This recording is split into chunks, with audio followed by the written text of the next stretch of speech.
बरं, कुठून आलात तुम्ही? आम्ही छत्रपती संभाजीनगर इथून वैजापूर तालुका सौंदर्य इथून आलेलो आहे.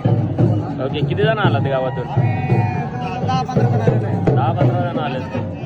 किती दिवस झाले तुम्हाला मुंबईमध्ये आम्हाला येऊन 2 दिवस झालेले आहे, पण आम्ही वापस गेलो गावाकडे कारण इथं जेवणाची दुर्व्यवस्था होत होती. त्यासाठी आम्ही गावाकडे जाऊन पुरी भाजी बनवली, भाकरी आणल्या आणि सर्व इथं घेऊन आलो आणि मराठा बांधवांना वाटप करण्यासाठी. वा वा वा. अजून काय म्हणाल, अजून किती दिवस लागतील आपल्याला? आम्हाला जोपर्यंत आमचा मराठा बांधव आम्हाला आरक्षण भेटत नाही तोपर्यंत आम्ही जागा सोडणार नाही. भले जेवणाला काही लागू दे, आम्ही अजून गावाकडून गाड्या बोलून घेऊ स्वयंपाक बनवू. म्हणजे आपला मराठा बांधव उपाशी राहायला नाही पाहिजे, सर्वांना वेळेवर जेवण भेटलं पाहिजे.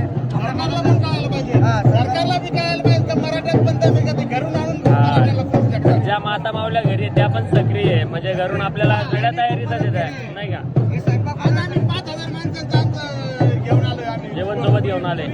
ओके, आता हे बघा, हे पण श्रीगोंद्यावरून आले, रात्रभर प्रवास करत आले. सगळं ताजं जेवण आतापर्यंत पोहोचत आले, नाही का? आम्ही पहाटे 3 वाजता निघलोय संभाजीनगरवरून. वा वा वा. अजून काय वाटतं तुम्हाला? आम्हाला आमचं मनोज तरंगे पाटील हे आज उपोषणाला बसलेले आहे. समजा थोडक्यात आज हा, तिसरा दिवस आहे. तिसरा दिवस आहे. आज त्यांनी अन्न पाणी काही घेतलेलं नाही हा. आणि ते तर उपाशी राहिले आणि आमचा मराठा बांधव इथं थांबणार आहे की आम्ही एकच शपथ घेतलेली आहे, जोपर्यंत मराठा आरक्षण भेटत नाही तोपर्यंत आम्ही ही जागा सोडणार नाही.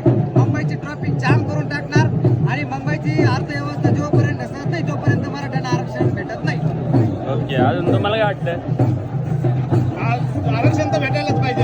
आरक्षण घेतल्याशिवाय तर जायचं नाही घरी. ओके. छत्रपती शिवाजी महाराज की एक मराठा, एक मराठा.